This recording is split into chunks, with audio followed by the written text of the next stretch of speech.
नमस्कार दोस्तों, excellent point coaching centre से मैं आपका फिर से एक बार स्वागत करता हूं। जैसे कि हम पढ़ रहे हैं इस टाइम क्या मध्यकालीन इतिहास, और मध्यकालीन इतिहास में क्या चल रहा है हमारा मुगल वंश। और मुगल वंश में जो अब तक हमने पढ़ा क्या पढ़ा, बाबर, बाबर के बाद हुमायूं, और हुमायूं के बाद कौन आया, अकबर, और अकबर के बाद जहांगीर, और जहांगीर का जो पुत्र था वो कौन था, शाहजहां। जैसे ही शाहजहां गद्दी पे बैठा, उससे पहले जो जहांगीर था, जहांगीर मैंने बताया एक विलासीन प्रवृत्ति का व्यक्ति था, क्योंकि वो बहुत ज्यादा क्या करता था, मदिरा का पान करता था। हम हर समय क्या नशीले पान यूज करता था, इतने यार मदिरा का पान करता था। जो जहांगीर की पत्नी थी वो इससे बहुत ज्यादा दुखी थी, एक मानाबाई थी, और उसने क्या करा, जहर पी के अपनी आत्महत्या कर ली थी। तो इसलिए जहांगीर के काल को जो बताते हैं वो कैसा बताते हैं, मदिरा का काल बताते हैं, क्योंकि वो बहुत ज्यादा बिगड़ा हुआ था एक नंबर का। तो जहांगीर बताते हैं कि एक समय ये सुधर भी गया था, क्योंकि जो इसकी वाइफ थी नूरजहां, उसके कहने में बहुत चलता था। तो नूरजहां ने कहा इससे कि ये मदिरा पान और ये आप तंबाकू वगैरह मत खाया करो। तो ये क्या कर रहा था, तंबाकू वगैरह खाने शुरू किए, लेकिन इसने क्या किया था, जो मदिरा थी, शराब थी, उसको छोड़ दिया था। तो इसीलिए जब ये छोड़ने के बाद इसने क्या करा, सबसे पहले जहांगीर ने एक न्याय की जंजीर भी लगाई थी। इसने न्याय की जंजीर लगवाई थी, वो कहाँ से लगवाई थी, यमुना नदी से, और अपने आगरा तक इसने क्या लगाई थी, न्याय की जंजीर लगवाई थी। और वहां पे लगभग उसमें कितनी घंटियां थी, 60 घंटियां थी उसमें। जो किसी को न्याय चाहिए तो वो उस घंटे को बजाए और अपने क्या उसको न्याय मिलता था। तो इस तरीके से इसका शासनकाल जो था कुछ समय के लिए थोड़ा ठीक भी हुआ, लेकिन ज्यादातर क्या था इसका, वो शराब और नशे में ही इसका शासनकाल पूरा चला था।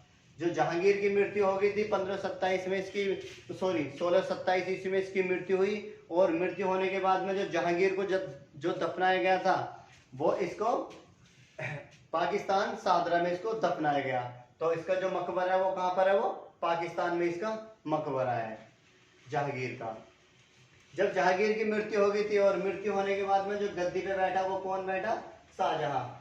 जैसे ही शाहजहां गद्दी पे बैठा, तो शाहजहां का एक छोटा भाई था जो मानाबाई का पुत्र था, जिसका नाम था खुसरो। तो जहांगीर ने क्या किया था, जो सिखों के 5वें गुरु थे, गुरु अर्जुन देव, उन्होंने क्या कर दिया था, उसको भड़का दिया था खुसरो को। तो इसीलिए खुसरो खुसरो की दोनों आंखें फुटवा दी, और उसको कहां पर, जेल में बंद कर दिया था। जेल में बंद करने के बाद में तो जो सिखों के 5वें गुरु थे, सिखों के 5वें गुरु को जहांगीर ने क्या कर दिया था, फांसी दे दी थी। फांसी देने के बाद में जैसे शाहजहां गद्दी पे बैठा, और बैठने के बाद में इसने क्या करा, उसके खुसरो की क्या कर दी थी, उसकी हत्या कर दी थी। कहीं ऐसा ना हो ये आगे जाके मेरे विरुद्ध हो जाए और मुझ पे ही आक्रमण कर दे, इसलिए उसने क्या कर दिया था, इसकी दोनों आंखें फुड़वा दी थी। जैसे ही शाहजहां गद्दी पे बैठा, इसका जन्म कब हुआ था, 5 जनवरी 1592 ईस्वी में। कहा हुआ था इसका जन्म, लाहौर में हुआ था।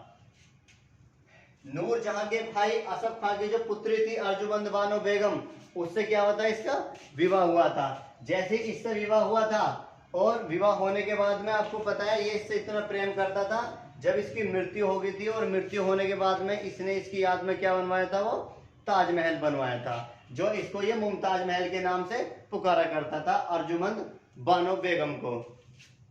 जो शाहजहां जब गद्दी में बैठा, तो इसका राज्याभिषेक जो किया गया था, वो 4 फरवरी 1628 ईस्वी को इसका राज्याभिषेक किया गया था। कहां पर, आगरा में ही इसका राज्याभिषेक किया गया था।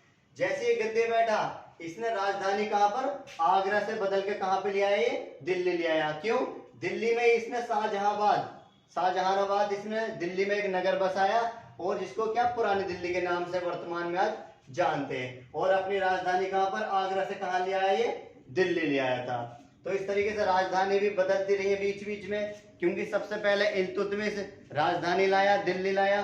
फिर उसके बाद में जो मोहम्मद बिन तुगलक था, उसने राजधानी परिवर्तन कर दी थी, उसे दिल्ली पसंद आई, और कहां लेके चला गया था, वो दौलताबाद या देवगिरी। और देवगिरी में जैसे पहुंचा, वहां की उसकी जलवायु और वातावरण अच्छा नहीं लगा, और फिर वापस कहां पर ले आया था, वो दिल्ली ले आया था मोहम्मद बिन तुगलक। तो राजधानी कहां पे ले आया, ये दिल्ली ले आया। अच्छा, जो शाहजहां था, शाहजहां ने लाल किले या किला ए मुबारक, इसी किले में क्या, दीवाने आम या दीवाने खास, जो आगरा में क्या बनवाया इसने, सॉरी दिल्ली में क्या बनवाया, लाल किला, और इसमें क्या किया इसने, इसको और किस किस नाम से पुकारा जाता था? किला ए मुबारक। और इसी किले के जो अंदर बनाए इसने दीवाने आम या दीवाने खास नामक ये कुछ इसने वो बनाए थे, अंदर कुछ इमारतें बनाई थी इसके अंदर। जो मुमताज महल थी अर्जुमंद बानो बेगम, उसको प्यार से क्या बुलाता था ये? मुमताज महल। और मुमताज महल का जो मकबरा, जब इसकी मृत्यु हो गई थी, मृत्यु होने के बाद में इसकी जो इसी मृत्यु हुई, मृत्यु होने के बाद में इसका जो मकबरा इसने कहाँ बनवाया? वो आगरा में। और उस मकबरे के ऊपर ही क्या बनाया इसने? ताजमहल। जो ताजमहल बनाया लगभग 1631 ईस्वी में शुरू हुआ और 1653 ईस्वी में ये बनके तैयार हुआ था। और जो ताजमहल के जो वास्तुकार थे, जो वो थे वास्तुकार इसके, वो कौन थे? उस्ताद ईसा खान इसके वास्तुकार थे। और जो ताजमहल है इसको 1983 में किसकी सूची में रखा गया? इसको यूनेस्को की विश्व धरोहर सूची में इसको शामिल किया गया था। जो शाहजहां है, शाहजहां के काल को क्या किसानों का हितैषी भी कहा जाता है, और शाहजहां के काल को क्या संगमरमर का काल भी कहा जाता है। और इसके शासन काल में जितने भी संगमरमर के जो पत्थर जो आया था वो मकराना राजस्थान में पड़ता है, वहां से क्या आया था? इसका सारा संगमरमर का पत्थर आया, जो इसने जितनी भी मस्जिद वगैरह बनाई, इमारतें बनाई, किले बनाए, उनमें क्या लगता था? ये संगमरमर का पत्थर लगा जाता था। तो इसने और क्या बनवाया? मोती मस्जिद का निर्माण करवाया इसने।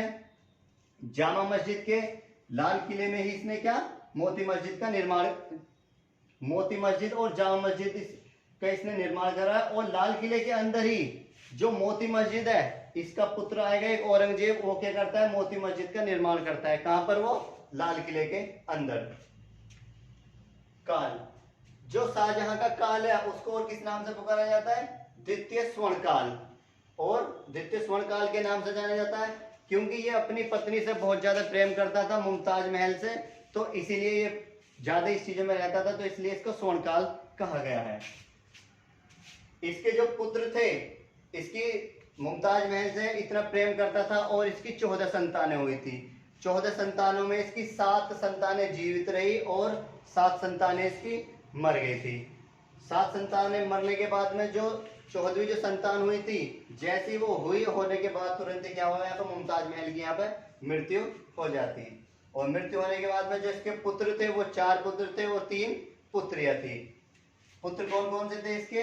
दारा शिकोह, शुजा, औरंगजेब और मुराद, ये इसके पुत्र थे। और उनमें जो सबसे ही ज्यादा जो नालायक निकला वो कौन निकला? औरंगजेब, क्योंकि इसी ने क्या किया था? इसके ऊपर आक्रमण किया था। लगभग 1658 ईस्वी में इसके ऊपर आक्रमण किया औरंगजेब के। और आक्रमण करने के बाद में हुआ ये यहाँ पर शाहजहां के ऊपर आक्रमण करता है। और आक्रमण करने के बाद में शाहजहां को क्या कर लेता है? बंदी बना लेता है और उसको जेल में बंद कर देता है। यहाँ पर दारा शिकोह ने क्या करा? जो प्राचीन भारत में हम पढ़ेंगे, प्राचीन भारत में जो उपनिषद है उसका इसने दारा शिकोह ने क्या फारसी भाषा में अनुवाद कराया था। और 1336 ईस्वी में जो शाहजहां है, शाहजहां ने क्या कराया था? सिजदा प्रथा समाप्त की थी। क्योंकि एक सिजदा और पाबोस की प्रथा थी कि जब हमने मध्यकालीन भारत और दिल्ली सल्तनत पढ़ रहे थे, तो दिल्ली सल्तनत में एक व्यक्ति था बलबन, और बलबन ने क्या रक्त एवं लौह की नीति अपनाई थी और सिजदा और पाबोस की नीति अपनाई थी। जो वो नीति थी उसको किसने खत्म की थी? वो 1336 ईस्वी में शुरू की गई थी और लगभग 1630 के आसपास ये खत्म कर दी थी। किसने? शाहजहां ने। और जो इलाही सम्मत एक कैलेंडर होता था, इलाही सम्मत कैलेंडर को बंद करके इसने क्या किया? यहाँ पर हिजरी सम्मत एक कैलेंडर शुरू किया था। और इसने क्या कराया? जो अकबर था, अकबर ने क्या किया था? गौ हत्या पर प्रतिबंध लगा दिया था पूरी तरह से, और तीर्थ कर खत्म कर दिया, जजिया कर खत्म कर दिया। तो ये जितने भी कर होते थे अकबर ने ये कर खत्म कर दिए थे। लेकिन इसके जो पिताजी थे जहांगीर, और जहांगीर ने क्या किया? उसके शासनकाल में गौ हत्या खूब हुई। और होने के बाद में जब ये गद्दी बैठा, इसने शाहजहां ने क्या करा? तीर्थ कर जो होता था, जो घूमने के लिए जाते थे, उस तीर्थ कर पे क्या लगा दिया था? इसने टैक्स लगा दिया था। फिर जो सुंदरदास और चिंतामणि कविंद्राचार्य, ये हिंदी के प्रसिद्ध जो लेखक थे, वो शाहजहां के शासनकाल में ही थे। और जो सिखों के 6वें गुरु थे, गुरु हरगोविंद, इनसे क्या हुआ? इसका शाहजहां से क्या हुआ? इसका संघर्ष हुआ, क्योंकि सिखों के 5वें गुरु को तो फांसी दे दी थी, तो छठे गुरु कौन थे? गुरु हरगोविंद। इससे किसका झगड़ा हुआ था? शाहजहां का संघर्ष हुआ। मुगल काल का राजकुमार कहा जाता है शाहजहां को। और जो कोहिनूर हीरा है, जो विश्व प्रसिद्ध कोहिनूर हीरा है, आपको पता है सबसे पहले कोहिनूर हीरा जो था गुजरात अभियान के दौरान उसको लाया था। जो नुसरत खां था उसको कोहिनूर हीरा दिया गया था और उसके बाद जो था कोहिनूर हीरा चलता रहा। और कोहिनूर हीरा जो था शाहजहां ने क्या अपने तख्ते ताउस, जो इसका मयूर सिंहासन था, उसमें उसको लगा रखा था इसने कोहिनूर हीरे को। और महाभारत का जो फारसी में अनुवाद करवाया था उसका नाम क्या दिया गया था? रजतनामा। किसने करवाया था महाभारत का फारसी में अनुवाद? ये शाहजहां ने ही कराया था। शाहजहां की जो मृत्यु हुई वो 1666 ईस्वी में हुई, क्योंकि जो 1658 ईस्वी में इसका जो पुत्र था औरंगजेब को पता चला कि ये जो है शाहजहां जितना भी पैसा धन दौलत थी जो शाहजहां ने कहाँ लगा दी, वो इसमें इमारतों में और किलों और मस्जिदों में लगा दी। तो औरंगजेब को लगा कि कहीं ऐसा ना हो हमारे पास कुछ पैसा ही ना बचे, इसीलिए जितना भी पैसा आ रहा है शाहजहां ने कहाँ लगा दी, वो मूर्ति और किले में मस्जिदों में बर्बाद कर दिया। तो इसीलिए औरंगजेब ने क्या करा यहाँ पे 1658 ईस्वी में इसको बंदी बना लिया। और बंदी बनाने के बाद में शाहजहां को कहां पर? जेल में बंद कर दिया था। जब 1658 में बंद कर लिया गया तो यहाँ पर इसकी एक पुत्री थी रोशनारा, वो इससे मिलने के लिए आती थी और सबसे ज्यादा जो इसकी देखभाल की थी वो रोशनारा ने की थी। बताते हैं कि जो शाहजहां था ये एक नंबर का विलासीन पर्वती का था, क्योंकि इसने अपनी पुत्री को भी नहीं छोड़ा था। तो 1658 ईस्वी में बंदी बना लिया और 1666 में क्या हो जाती है? शाहजहां की मृत्यु हो जाती है। जैसी शाहजहां की मृत्यु हुई और मृत्यु होने के बाद में जो इसको दफनाया गया, जब इसको ले जा रहे थे कब्र में दफनाने के लिए, तो वहां पर कोई भी व्यक्ति नहीं पहुंचा। तो उस समय बताते हैं कि जो हिजड़े होते हैं, हिजड़े इसको कब्र तक लेके गए और इसको कहां पर?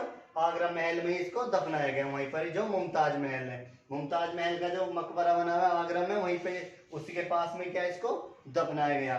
कब? 1666 ईस्वी में। और इसने क्या बनवाया? आगरा में ही आगरा महल बनवाया, शीश महल, खास महल, नगीना मस्जिद, मोती मस्जिद, ये सब कहां पे बनवाया इसने? आगरा में ही बनवाया इसने। और इसी के समय में कुछ विदेशी यात्री भी आए, जिनमें मुख्य थे जॉन लाइट डच यात्री, ये डच यात्री था जॉन लाइट, और जॉन फ्रियर, ये कहाँ का यात्री था? अंग्रेजी यात्री था। और पीटर मुंडी, ये इटली का यात्री था। ये कहां पर आए थे? इसी के समय में भारत में इन्होंने प्रवेश किया था। क्यों? क्योंकि भारत में यहीं से मैंने आपको बताया था कल 31 दिसंबर 1599 ईस्वी में यहाँ पे किसकी स्थापना हो जाती है भारत में? ईस्ट इंडिया कंपनी की। और यहीं से क्या जो अंग्रेज थे और वो प्रवेश कर जाते हैं, क्योंकि इससे पहले जो था 1498 ईस्वी में जो पुर्तगाली आए थे समुद्री मार्ग से भारत की खोज करने के लिए, जिनमें एक व्यक्ति था जिसका नाम था वास्को डी गामा। और वास्को डी गामा कहा जाता है 1498 ईस्वी में भारत में प्रवेश करता है।